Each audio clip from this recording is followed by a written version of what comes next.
Friends, स्वागत है आप सभी का मेरे YouTube channel SB coaching classes पर। और जैसा कि हमने अपने पिछले वीडियो में आपका उत्तल और अवतल दर्पण के लिए यूवीएफ में संबंध है, उन दोनों संबंध का डिस्कशन कर लिया था। उसके बाद जस्ट जो हमारा आगे टॉपिक रहेगा, आज का जो हमारा टॉपिक है वो है रेखीय आवर्धन यानी लीनियर मैग्निफिकेशन। देखिए, लीनियर मैग्निफिकेशन उत्तल दर्पण और अवतल दर्पण दोनों के लिए होता है ना। तो आज जो हमें डिस्कशन करना है वो हमें अवतल दर्पण के लिए रेखीय आवर्धन का डिस्कशन करना है। उत्तल दर्पण के लिए रेखीय आवर्धन का डिस्कशन हम अपने अगले वीडियो में करेंगे। तो चलिए देखते हैं कि ये रेखीय आवर्धन होता क्या है। तो यहां पर देखिए, इसकी डेफिनेशन लिखी हुई है कि किसी वस्तु के प्रतिबिंब की लंबाई, किसी वस्तु के प्रतिबिंब की लंबाई, तो प्रतिबिंब की लंबाई तथा वस्तु की लंबाई के अनुपात को रेखीय आवर्धन कहते हैं। यानी कि किसी वस्तु के प्रतिबिंब की लंबाई, है ना, किसी भी वस्तु के प्रतिबिंब की लंबाई और उस वस्तु की लंबाई के अनुपात को क्या कहते हैं? रेखीय आवर्धन कहते हैं। और इसे स्मॉल एम से प्रदर्शित करते हैं। रेखीय आवर्धन को स्मॉल एम से रिप्रेजेंट करते हैं। यानी अगर लिखना चाहें तो आप स्मॉल एम लिख सकते हैं कि रेखीय आवर्धन को स्मॉल एम से प्रदर्शित करते हैं। ये स्मॉल एम कहां से लिया गया है? तो स्मॉल एम लिया गया है यहां से। देखिएगा, लिखा हुआ है मैग्निफिकेशन, तो मैग्निफिकेशन से ही स्मॉल एम ले लिया जाता है ना। तो चलिए इसका मैं फॉर्मूला लिखता हूं कि क्या बनेगा। तो देखिए, लिखा हुआ है रेखीय आवर्धन, रेखीय आवर्धन, रेखीय आवर्धन। अब रेखीय आवर्धन बराबर क्या होगा? तो किसी वस्तु के प्रतिबिंब की लंबाई, ऊपर क्या होगा? प्रतिबिंब की लंबाई। तो चलिए लिख लेते हैं इसको। ऊपर क्या होगा? प्रतिबिंब, प्रतिबिंब की लंबाई। यानी ऊपर क्या होगा? प्रतिबिंब की लंबाई होगा और नीचे क्या है? वस्तु की लंबाई, वस्तु की लंबाई, है ना। ये बनेगा आपका फॉर्मूला। बिल्कुल आसान है, कठिन कुछ भी नहीं है। किसी वस्तु के प्रतिबिंब की लंबाई अपॉन वस्तु की लंबाई के अनुपात को, अनुपात का मतलब जानते हैं क्या? अनुपात का मतलब बटे की लाइन। ये अपॉन की जो लाइन होती है उसको अनुपात कहते हैं, है ना। ये वाली जो लाइन खींची हुई है ऐसे, ये इसको कहते हैं अनुपात, है ना। जैसे अनुपात का मतलब ऐसे भी लिख सकते हैं। मान लिया कोई एग्जांपल समझने के लिए, जैसे मान लिया 2/3 लिखा है, ये लिखा है 2/3, तो ये क्या है? अनुपात में है। इसको कैसे लिख सकते हैं? इसको ऐसे भी लिख सकते हैं कि 2/3, ये वाली बात। यानी बटे को हम ऐसे लिख सकते हैं। इसलिए यहां पर शब्द कौन सा आया है? ये देखिए, अनुपात लिखा हुआ है। अनुपात का मतलब बटे की लाइन, है ना। ये तो समझाने के लिए आपको था।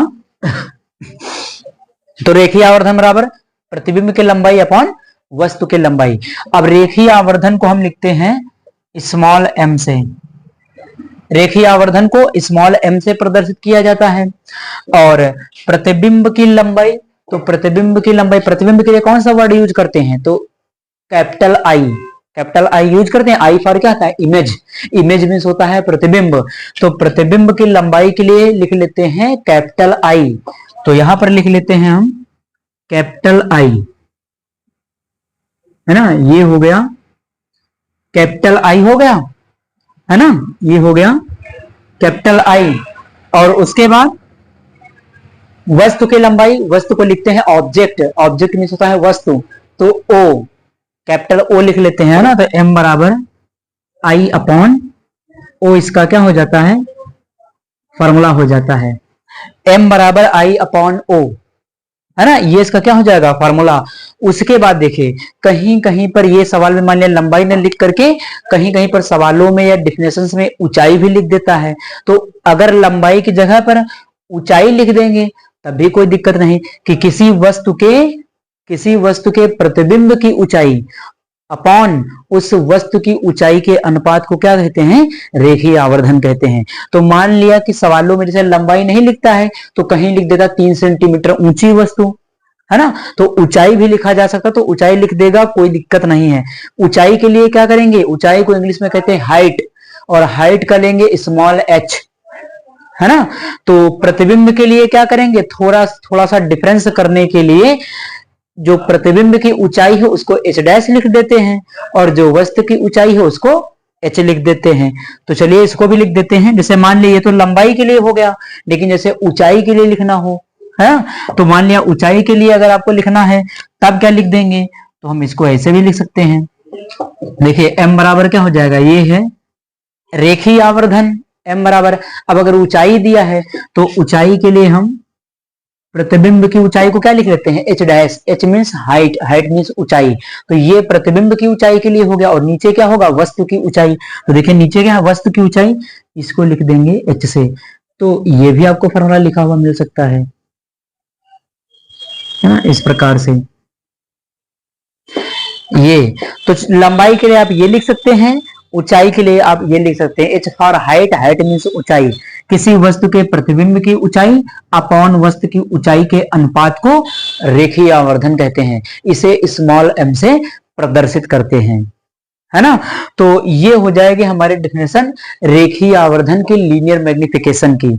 m बराबर किसी वस्तु के, किसी प्रतिबिंब की लंबाई वस्तु के प्रतिबिंब की लंबाई अपॉन वस्तु की लंबाई के अनुपात को क्या कहेंगे, हम कहते हैं रेखीय आवर्धन। एक एग्जांपल जरा मैं लेता हूं। मान लिया कि जैसे कोई सवाल में कैलकुलेशन आपके लिए करने के लिए दे दिया जाए कि कह दे कि प्रतिबिंब की लंबाई इतनी है और वस्तु की लंबाई इतनी, तो बताइए रेखीय आवर्धन कितना होगा, है ना। तो जैसे एग्जांपल के लिए हम कोई मान लेते हैं, जैसे मान लिया हमें किसी प्रतिबिंब की लंबाई दे दिया, मान लिया 10 सेंटीमीटर, है ना।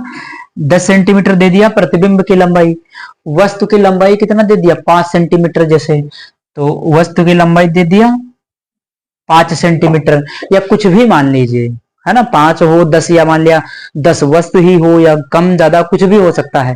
तो मैंने एक डाटा के लिए केवल समझाने के लिए आपको माना है कि प्रतिबिंब है 10 और ये है 5, तो ये काट देंगे आप तो कितना हो जाएगा, 5 दूनी 10, यानी इसका जो रेखीय आवर्धन आया वो क्या होगा, m बराबर 2 आ जाएगा, है ना। तो ये जनरल समझाने के लिए केवल था आपको कि इस तरीके से वैल्यू दी जा सकती है ना।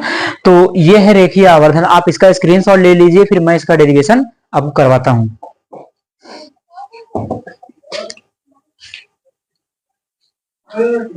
तो चलिए देख लेते हैं कि अवतल दर्पण के लिए रेखीय आवर्धन के सूत्र का डेरिवेशन यानी निगमन। देखिए निगमन बहुत बड़ा नहीं है, निगमन ये छोटा सा ही है, लेकिन आपको इसको समझना जरूरी है। तो चलिए देख लेते हैं इसको हम। तो सबसे पहले यहाँ पर क्या होगा कि हमें कॉन्केव मिरर बनाना होगा, यानी अवतल दर्पण बनाना होगा। तो सामने अवतल दर्पण आपके बना हुआ है, ये M1 M2 हो गया, है ना। और इसके सामने यहाँ पर क्या है कि वस्तु O डैश है, ये इसका ध्रुव है, और यहाँ पर जो पॉइंट होगा वो कौन सा होगा, वो होगा मुख्य फोकस F, और ये क्या है, वक्रता केंद्र C है। वस्तु से एक किरण चली, समांतर गई, और समांतर जाने वाली का नियम होता है कि वो परावर्तन के पश्चात मुख्य फोकस से होकर के निकलती। तो यहां से उसका परावर्तन हुआ और ये मुख्य फोकस से होकर के निकल गई। दूसरी प्रकाश किरण वक्रता केंद्र से होकर के गई है, और वक्रता केंद्र से होकर के जाने वाली का नियम है कि परावर्तन के पश्चात वापस उसी मार्ग में लौटती है। तो ये प्रकाश किरण यहां से गई और वापस उसी मार्ग में लौट आई। ये दोनों किरणें परावर्तन के पश्चात एक दूसरे को वक्रता केंद्र और फोकस के बीच में काटती हैं, जहां पर इसका प्रतिबिंब आई डैश बनता है। ये जब मैंने आपको स्थितियां बताई थी तब वहां बहुत समझाया था, है ना। तो यहां पर देखिएगा कि ये है हमारा आपतन कोण। देखिए एक पैरेलल लाइन बना दी गई, एक आपतित किरण और परावर्तित किरण आपको दिखाई गई है।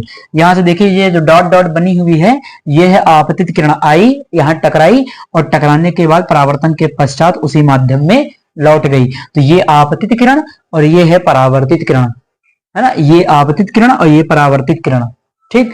आपतित किरण इसको मान लेते हैं अभिलंब, बीच वाले पॉइंट को, ये जो मुख्य अक्ष है, मेन एक्सिस है, इसको 1 मिनट के लिए इस मुख्य अक्ष को मान लीजिए अभिलंब, है ना। तो अभिलंब और आपतित किरण के बीच बना हुआ कोण आपतन कोण आई है। अभिलंब और परावर्तित किरण के बीच बना हुआ कोण परावर्तन कोण स्मॉल आर है, ये है ना। तो आपतन कोण इसमें आई है, परावर्तन कोण क्या है, स्मॉल आर है, ठीक, तो लिखेंगे क्या, सबसे पहले हमें लिखना होगा कि परावर्तन के नियम से, परावर्तन के दो नियम होते हैं कि आपतित किरण, परावर्तित किरण, अभिलंब, तीनों एक ही तल में होते हैं। और दूसरा नियम ये होता है कि आपतन कोण परावर्तन कोण सदैव आपस में क्या होते हैं, बराबर होते हैं। तो ये हमें दूसरे नियम की आवश्यकता है, इसलिए हम दूसरे नियम को लिख लेंगे। तो यहां पर हम लिखेंगे परावर्तन के नियम से, यानी परावर्तन के नियम से। परावर्तन का नियम क्या है कि आपतन कोण परावर्तन कोण बराबर होता है। पहले नियम की हमें जरूरत नहीं है, हमें दूसरे नियम की जरूरत है जिसमें कहा गया है कि आपतन कोण परावर्तन कोण आपस में बराबर होता है।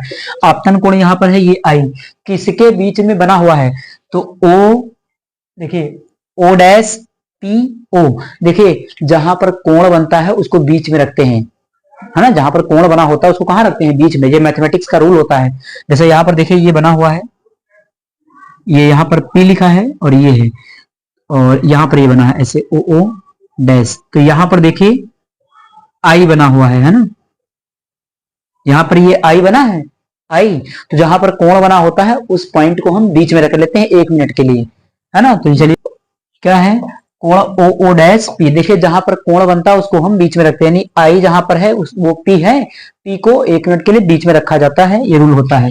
तो ओ डैश पी ओ बराबर होगा कौन से कोण के, आई आई डैश पी के, या आई पी आई डैश के, आई पी आई डैश के।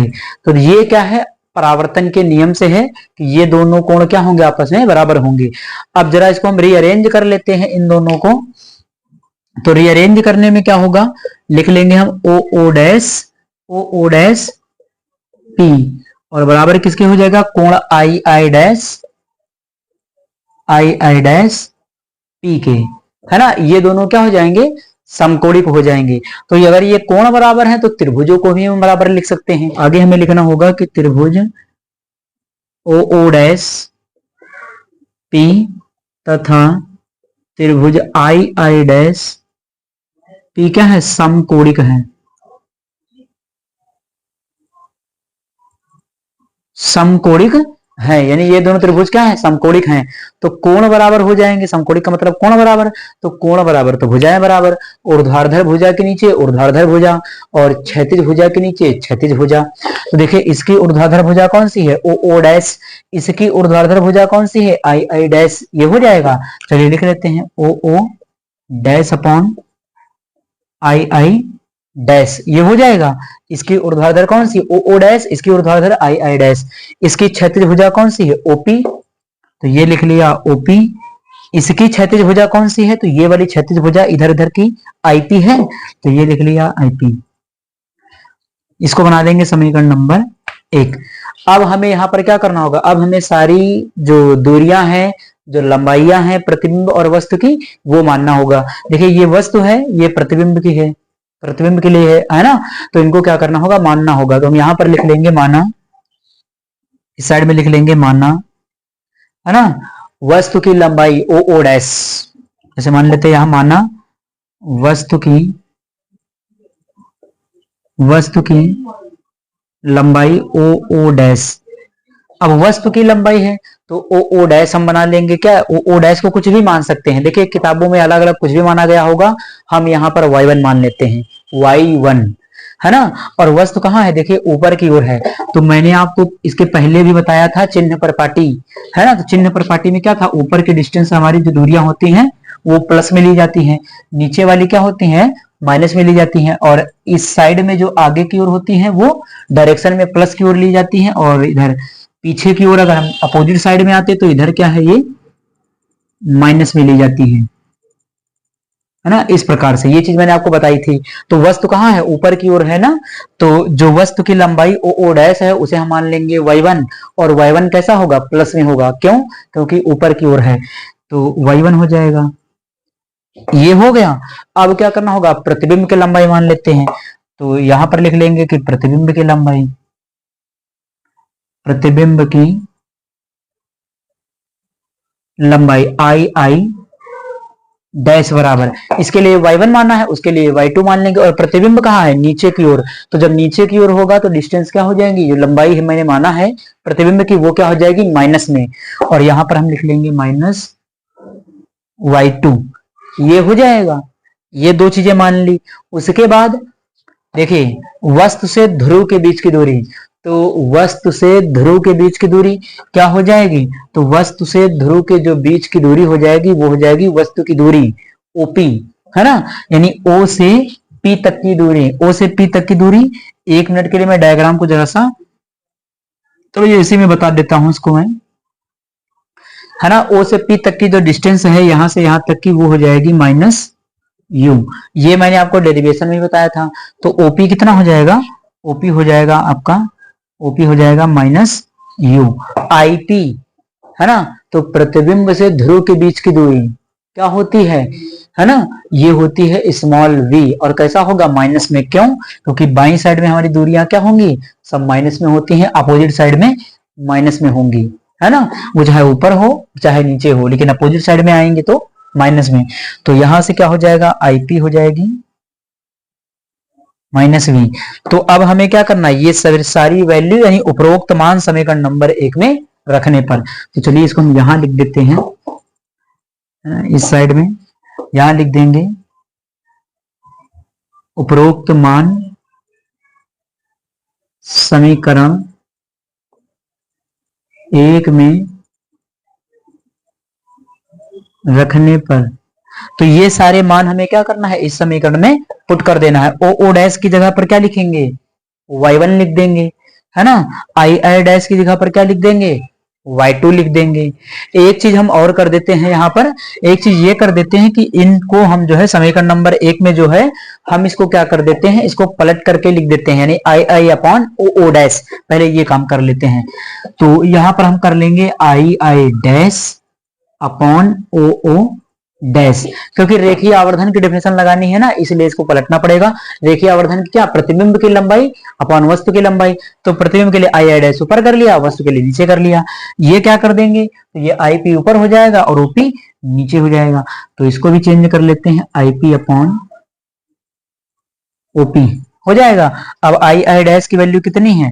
ये हो जाएगी y2। ओ डैश की वैल्यू कितनी है? तो ये है y1। आईपी कितना है? तो आईपी है आपका, आईपी है माइनस वी, तो यहां पर लिख लिया माइनस वी। ओपी कितना है? ओपी है आपका माइनस यू हो जाएगा। उसके बाद देखिए, ये माइनस का और ये प्लस का है, तो ये क्या हो जाएगा? कैंसिल आउट हो जाएगा, है ना। ये माइनस का दोनों है, चाहे यहां से कैंसिल कर दीजिए, ये माइनस क्या हो जाएगा? कैंसिल हो जाएगा। और ये माइनस कहां चला जाएगा? ऊपर, या नीचे ऊपर का माइनस कर दीजिए, इधर का माइनस उधर ट्रांसफर कर दीजिए। तो यहां से आपका जो फॉर्मूला बन जाएगा m बराबर y2 अपॉन y1 बराबर माइनस वी अपॉन यू। ये आपका क्या हो जाएगा? अवतल दर्पण के लिए रेखीय आवर्धन का सूत्र हो जाएगा। तो इस प्रकार से ये डेरिवेशन मैंने आपको करके दिखा दिया है। आप इसका स्क्रीनशॉट ले लीजिए, फिर हम बात कर लेते हैं आगे की ओर। तो चलिए देखते हैं आगे हम। तो मैंने आपको ये डेरिवेशन करवा दिया, m बराबर y2 upon y1 minus v upon u। ये y2 क्या है? प्रतिबिंब की लंबाई है। y1 क्या है? वस्तु की लंबाई है। माइनस v क्या है? तो ये है प्रतिबिंब की दूरी, है ना। और u क्या है? तो ये है वस्तु की दूरी। तो ये हो गया इसके लिए सूत्र। अब यहां पर देखिएगा, अवतल दर्पण की बात हो रही। अवतल दर्पण आपका आभासी प्रतिबिंब बनाता है और वास्तविक प्रतिबिंब बनाता है। मैंने आपको बताया था, जब अवतल दर्पण द्वारा प्रतिबिंब को बनाने के लिए मैंने आपको किरण आरेख सिखाया था, तो वहां पर बताया था आपसे कि 6 स्थितियों में अवतल दर्पण प्रतिबिंब बनाता है, जिसमें से 1 से लेकर के 5 स्थितियों तक अवतल दर्पण वास्तविक प्रतिबिंब बनाता है। और छठी स्थिति में, सबसे लास्ट वाली स्थिति में अवतल दर्पण क्या करता है? आभासी प्रतिबिंब बनाता है। तो इस प्रकार से जो अवतल दर्पण के लिए आवर्धन का मान होगा, यानी अवतल दर्पण के लिए, है ना, अवतल दर्पण के लिए m का मान, है ना। यहां पर अवतल दर्पण के लिए जो m का मान होगा वो क्या होगा? देखिए, अवतल दर्पण 6 स्थितियों में प्रतिबिंब बनाता था। तो कई बार क्या था, पहली स्थिति में प्रतिबिंब बहुत छोटा, दूसरी में छोटा, तीसरी में बराबर, है ना। तो यहां पर क्या होगा कि इसके लिए जो अवतल दर्पण के लिए स्मॉल m का मान होगा, अवतल दर्पण के लिए आवर्धन का जो मान होगा वो तीनों प्रकार से हो सकता है। यानी एक कंडीशन क्या है कि m का मान 1 से क्या हो जाए, ज्यादा हो जाए, यानी m का मान 1 से बड़ा हो जाए। सेकंड कंडीशन क्या बनेगी कि m का मान 1 हो जाए, है ना। ये भी तो हो सकता है, आवर्धन का मान m का जो मान है वो 1 से ज्यादा हो जाए। और एक कंडीशन ये भी बन सकती है कि m का मान जो है वो 1 से कम हो जाए, है ना। यानी m का मान 1 से ज्यादा हो सकता है, m का मान 1 से कम हो सकता है और m का मान 1 हो सकता है। ध्यान ये रखना है कि m का मान कभी 0 नहीं हो सकता, है ना। तो अवतल दर्पण के लिए ये 3 स्थितियों में आवर्धन का मान हो सकता है। जैसे आवर्धन का मान जैसे पहली स्थिति में था कि अवतल दर्पण बहुत छोटा प्रतिबिंब बनाता था, तो छोटा प्रतिबिंब में क्या है, m का मान कम ही तो रहेगा। मान लिया एक एग्जांपल ले लेते हैं, सबसे पहली स्थिति के लिए, है ना। सबसे पहली स्थिति जब वस्तु अनंत पर हो तब उसका प्रतिबिंब कहां पर बनता था, फोकस पर बनता था। तो उस स्थिति में जो उसका प्रतिबिंब होता था वो बहुत छोटा बनता था, यानी प्रतिबिंब की लंबाई बहुत छोटी है और वस्तु क्या है, बड़ी है ना। तो मान लिया कि जैसे प्रतिबिंब की लंबाई, जैसे एक छोटी सी बात है कि प्रतिबिंब मान लिया हमारा आ गया 2 सेंटीमीटर। मान लिया प्रतिबिंब की लंबाई हमने मान लिया डाटा कि 2 सेंटीमीटर है और वस्तु की लंबाई क्या है, इससे बहुत बड़ी है। तो कुछ भी हो सकता है, जैसे मान लिया कि वस्तु कितनी है 5 सेंटीमीटर की, तो 2 को यहां पर जब 5 से भाग कर दिया तो ये कितना मिल जाएगा, 0.4 मिल जाएगा। तो अब देखिए यहां पर जो m का मान है वो 1 से छोटा है कि नहीं है। देखिए m का मान 1 से 0.4 जो है 1 से क्या है, बहुत छोटा है। तो m का मान क्या हो गया, m का मान हो गया, m का मान जो है ये वाली कंडीशन है इसको फुलफिल कर रहा है, m का मान बहुत छोटा हो गया। उसके बाद जब वस्तु वक्रता केंद्र पर हो तो प्रतिबिंब भी वक्रता केंद्र पर ही बनता था। तो जितनी बड़ी वस्तु उतना बड़ा प्रतिबिंब। जैसे मान लेते सेकंड केस के लिए, मान लेते कि वस्तु हमारी प्रतिबिंब जो हमारा कितना है वो 5 सेंटीमीटर है और वस्तु भी कितनी होगी 5 सेंटीमीटर तीसरी स्थिति में, है ना। तो 5 से 5 कट गया तो कितना मान आया 1। तो यहां पर आवर्धन का मान कितना आ गया, देखिए 1 आ जाएगा। तो ये कंडीशन हो गई बराबर वाले के लिए। उसके बाद प्रतिबिंब बहुत बड़ा भी बन जाता था, है ना। 5 नंबर की स्थिति में प्रतिबिंब बहुत बड़ा हो गया था। तो जब बहुत बड़ा हो जाएगा तो यहां पर मान लेते हैं एक एग्जांपल के लिए इसको भी लिख लेते हैं। अब यहाँ प्रतिबिंब की लंबाई ज्यादा है, वस्तु की लंबाई कम है, तो मान लिया प्रतिबिंब की लंबाई 5 हो गई और वस्तु की लंबाई आप कुछ भी मान सकते हैं। मान लिया जैसे वस्तु हमारी जैसे ये 5 है या 5 को रहने दें, तो यहाँ मान लेते हैं हम कि 4 और प्रतिबिंब कितना मान लेते हैं 2। तो देखिए ये 2 से क्या हो गया, कैंसिल हो गया और ये कितना आया 2, यानी यहाँ पर m का मान कितना आया है 2 आया है ना। तो ये वाली कंडीशन हो गई कि m का मान 1 से ज्यादा हो सकता है। तो जब प्रतिबिंब की लंबाई ज्यादा होगी तो m का मान क्या आएगा, धनात्मक आ जाएगा, 1 से ज्यादा आ जाएगा। और जब प्रतिबिंब की लंबाई कम होगी तो m का मान 1 से कम आएगा, तब आपको पॉइंट में आंसर मिलता रहेगा। तो यही कंडीशन मैंने आपको बताई कि m का मान 1 से ज्यादा हो सकता है, m का मान 1 भी हो सकता है। 1 कब होगा, जब वस्तु वक्रता केंद्र पर हो। तो जितना बड़ा प्रतिबिंब उतनी बड़ी वस्तु, जितनी प्रतिबिंब की लंबाई उतनी ही वस्तु की लंबाई। तो उस कंडीशन में दोनों की लंबाई बराबर काट देंगे तो 1 आएगा, तो m बराबर 1 हो जाएगा। ये कंडीशन क्या है कि m का मान छोटा तो सब प्रतिबिंब बहुत छोटा होगा, है ना, तब हमारे m का मान 1 से कम आएगा। तो इस प्रकार से ये हो जाता है इसके लिए। आप इसका स्क्रीनशॉट ले लीजिए, फिर मैं एक चीज आपको और बता देता हूं। एक छोटी सी बात क्या है, बात यह है कि जो है अगर प्रतिबिंब कैसा है, वास्तविक है ना, अगर प्रतिबिंब वास्तविक है तो m का जो मान होगा वो कैसा होगा, ऋणात्मक होगा, माइनस होगा, है ना। तो यहां पर इस बात को लिख देते हैं, यदि यदि आवर्धन का मान, यदि आवर्धन स्मॉल m का मान लिख देते हैं, आवर्धन स्मॉल m का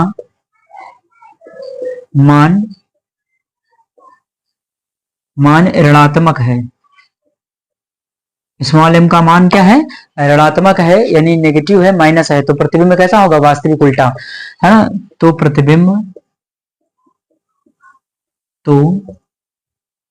प्रतिबिंब वास्तविक उल्टा, वास्तविक उल्टा होगा, है ना। तो प्रतिबिंब कैसा हो जाएगा, वास्तविक उल्टा। और इसका जस्ट अपोजिट अगर क्या है कि आवर्धन का मान जो है धनात्मक आया है, इसका मतलब क्या है कि प्रतिबिंब आभासी सीधा। तो इसको भी हम लिख लेंगे सेकंड पॉइंट करके, ये हमारा हो गया पहला, और ये पॉइंट हमारा हो जाएगा दूसरा। यदि m का मान धनात्मक तो प्रतिबिंब कैसा होगा, आभासी सीधा, आभासी सीधा, है ना। तो अवतल दर्पण वास्तविक और आभासी दोनों प्रतिबिंब बनाता है। तो m का मान धनात्मक भी हो सकता है अवतल दर्पण के लिए और ऋणात्मक भी हो सकता है ना। तो ये डाटा हो गया आभासी और सीधे के लिए। अब उसके बाद क्या होगा, उसके बाद एक फार्मूला मैं आपको, जैसे ये लिखा है आपने टोटल फार्मूला, एक और बन सकता है। एक और क्या बन सकता है, यहां पर देखिएगा, जैसे मैं लिख देता हूं, ये है आवर्धन। आवर्धन बराबर क्या होता है, प्रतिबिंब की लंबाई I अपॉन वस्तु की लंबाई, प्रतिबिंब की लंबाई अपॉन वस्तु की लंबाई। और क्या हो सकता है, प्रतिबिंब की ऊंचाई अपॉन वस्तु की ऊंचाई, ये भी तो हो सकता है। और क्या हो सकता है, देखिए अब इन लंबाइयों को हमने y2 y1 मान लिया है, तो इसकी जगह पर ये भी हो सकता है y2 अपॉन y1 हो सकता है। देखिए ये भी तो लिख सकते हैं। और क्या हो सकता है, माइनस बी अपॉन यू, आपके सामने ही लिखा है, तो ये भी हो सकता है माइनस बी अपॉन यू, यानी ये भी आपका क्या है, आवर्धन का एक फार्मूला बन जाएगा। तो इन फार्मूलों से सवाल में हमें जिसकी जरूरत पड़ेगी हम उसका यूज करके सवाल को सॉल्व कर लिया करेंगे। जिसकी हमें जरूरत पड़ेगी, ये सब एक दूसरे के क्या है, बराबर हैं, सभी को मैंने बराबर करके आपको दिखाया, और ये सब एक दूसरे के बराबर ही होते हैं। तो सवाल में जैसी हमें जरूरत पड़ेगी वैसे हम इसको सॉल्व कर लेंगे। तो उम्मीद करता हूं कि आज जो मैंने आपको रेखीय आवर्धन पढ़ाया है वो आपको समझ में आया होगा। Thanks for watching this video.